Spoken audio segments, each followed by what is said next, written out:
अस्सलाम वालेकुम नाज़रीन, मैं हूं आपका मेज़बान उज़ैर अहमद और आज की इस वीडियो में हम आपको विज़िट करवाने लगे हैं एक प्लास्टिक फैक्ट्री का। जी हाँ नाज़रीन, प्लास्टिक फैक्ट्री। प्लास्टिक फैक्ट्री के अंदर आपको पता है कि प्लास्टिक से रिलेटेड चीज़ें बनती हैं और क्या-क्या चीज़ें इस फैक्ट्री में बन रही हैं वो डिस्कस करेंगे और किस तरह से ये इन चीज़ों को बना रहे हैं और कौन-कौन सी मशीनें और क्या-क्या चीज़ें जो रिक्वायर हैं इन चीज़ों को बनाने के लिए उनको भी डिस्कस करेंगे।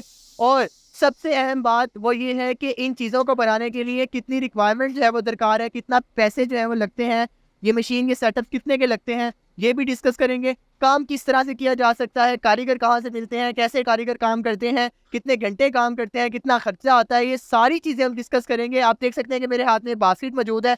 ये 100 ग्राम की आइटम है जो कि मशीन से निकली और जो कि इसी कारखाने में मशीन लगी हुई है।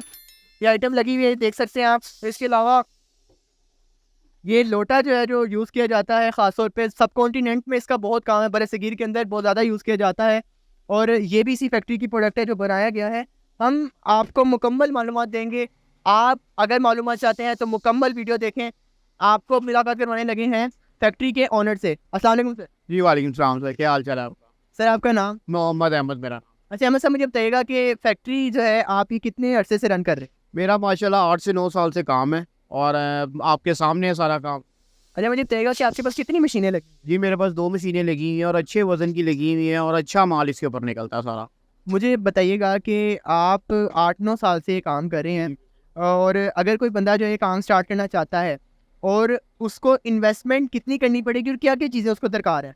देखिए सर, सबसे पहले तो मैं आपको ये बताऊँ कि हर एक की अपनी जेब के मुताबिक इन्वेस्टमेंट होती है, ठीक है? अगर कोई कहता है कि मेरी इन्वेस्टमेंट इतनी है तो उसके साथ उसका प्लान उतना होता है, ठीक है? और अगर जो कहेगा कि मेरी इन्वेस्टमेंट इतनी है तो उसका प्लान उतना होगा। जिस तरह आप देख सकते हैं कि ये मेरी मशीन चल रही है, ठीक है? ये माशाल्लाह 3.5-4 लाख रुपए की एक मशीन है, ठीक है? इसके बाद ये लाख रुपए की अब डाई आगे जो आप डस्टबिन देख रहे होंगे बन रही है, ये लाख रुपए की डाई से बन रही है, ठीक है? तो अब इसको अगर आप एक छोटी मशीन से ये रन अप लेते हैं तो तब तकरीबन ये 3.5-4 लाख की मशीन आ गई, 1 लाख की डाई आ गई, 5 लाख रुपए का ये सेटअप हो गया। तो इसको आपको चलाने के लिए कोई तकरीबन दाना भी रिक्वायर्ड है, ठीक है? तो दाना जो है गैस वगैरह? जी बिल्कुल गैस रिक्वायर्ड है, दाना रिक्वायर्ड है और सबसे बड़ी बात, जो पीस ये तैयार हो रहा है इसके लिए आपको एक प्रेशर गैस की ज़रूरत है। जो वो प्रेशर हवा जिससे बनते हैं, जिससे पीस ये फूलता है, जो पुलाव होता है। ये पुलाव होता है, जो एक डिज़ाइन का नाम आता है, जो एक शेप आती है डिज़ाइन की, वो एक कंप्रेसर की वजह से आती है। और कंप्रेसर जो है कम से कम 70 से 80 हज़ार रुपए का कंप्रेसर आता है, जो ये मशीनों को रन करता है, ठीक है? अच्छा अगर एस्टिमेट आपने बताया कि वो मशीन, एलपीजी और ये डाई वगैरह कितना हो जाएगा ना? ये लमसम तकरीबन कोई अगर एक बंदे के पास 10 लाख रुपया हो, तो वो काम ईज़िली कर सकता है और मशीन से। एक मशीन से काम शुरू कर सकता है। मुझे ये बताइएगा कि वो दिन के अंदर अगर वो जो वर्किंग आवर्स है 8 से 10 घंटे काम करता है, तो वो कितने जो है पीस बना सकता है? सर देखिए, आजकल आपको पता है कि क्या लाइट की कंडीशन है, यहाँ पे क्या हिसाब है। देखिए, अगर आप प्रॉपर 12 घंटे इस काम को देते हैं, तो ये आपको मशीन तकरीबन 2 से ढाई हज़ार रुपया, 3,000 रुपया डेली का छोड़ देती है इस मशीन, ठीक है? कितने पीस बनाते हैं? पीस पे, हाँ, ये आपने बहुत सवाल अच्छा किया कि ये पीस पे आप कह रहे हैं। पीस की प्रोडक्शन हमेशा कारीगर देता है और अगर कारीगर होगा तो पीस की प्रोडक्शन ठीक आती है और अगर कारीगर अनाड़ी होगा तो पीस की प्रोडक्शन नहीं दे सकता। जिस तरह कि माशाल्लाह मेरे पास ये लड़के काम कर रहे हैं और कितने साल से काम कर रहे हैं। ये लड़के मेरे पास प्रोडक्शन दे रहे हैं तकरीबन 800, 850 पीस, 900 पीस डेली देते हैं। लाइट अगर ना, अच्छे कारीगर हैं मतलब। हाँ जी, अच्छे कारीगर हैं। अच्छा सर, लास्ट में आप कहना चाहेंगे अगर कोई काम स्टार्ट करना चाहता है, क्या उसके लिए अच्छाइयाँ और क्या बुराइयाँ? मैं तो जब से काम कर रहा हूँ माशाल्लाह मेरे लिए तो अच्छाइयाँ ही अच्छाइयाँ हैं, ठीक है? लेकिन कभी खुदा ना खास्ता कोई नुकसान हो? नहीं, अभी ऐसा कोई नुकसान नहीं। नुकसान बस यही है कि जब लाइट नहीं आती, सारा दिन कारखाना बंद रहता है, और खर्चा पड़ जाए? खर्चा पड़ जाता है, लेबर पड़ जाती है, वही नुकसान है, वैसे कोई नुकसान नहीं है इसका। तो सर मुझे थोड़ा-सा इस बारे में बताइएगा कि मार्केटिंग आपने किस तरह की है?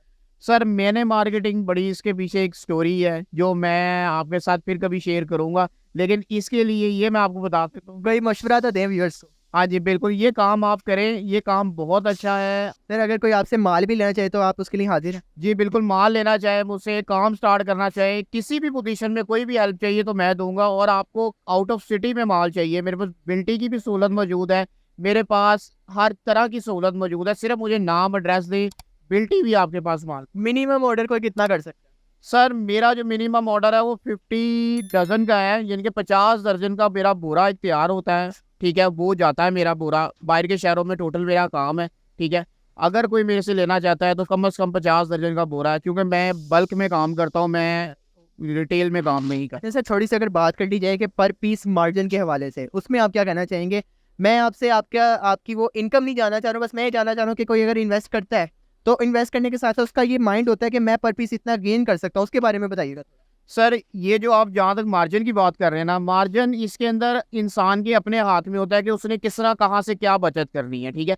मार्जिन अगर आप देखते हैं तो इसके अंदर कम से कम 2 रुपये पीस की कमाई आती है, ठीक है। वो किस तरह आती है वो तो इंसान खुद सोचता है कि मैंने इसको क्या करना है। इससे ज़्यादा भी आ सकती ये 2 से ज़्यादा भी आ सकती है अगर इंसान काबिलियत रखने वाला और ज़हन रखने वाला। है, ज़्यादा प्रोडक्टिविटी आपकी, ज़्यादा जो है आपकी रोज़ की मैन्युफैक्चरिंग है, तो जैसे जैसे तरह मैन्युफैक्चरिंग है उस तरह आपका मार्जिन भी बढ़ता जाएगा। नाज़रीन ये थी आज की तमाम इन्फॉर्मेटिव वीडियोस जो कि आप देख रहे थे।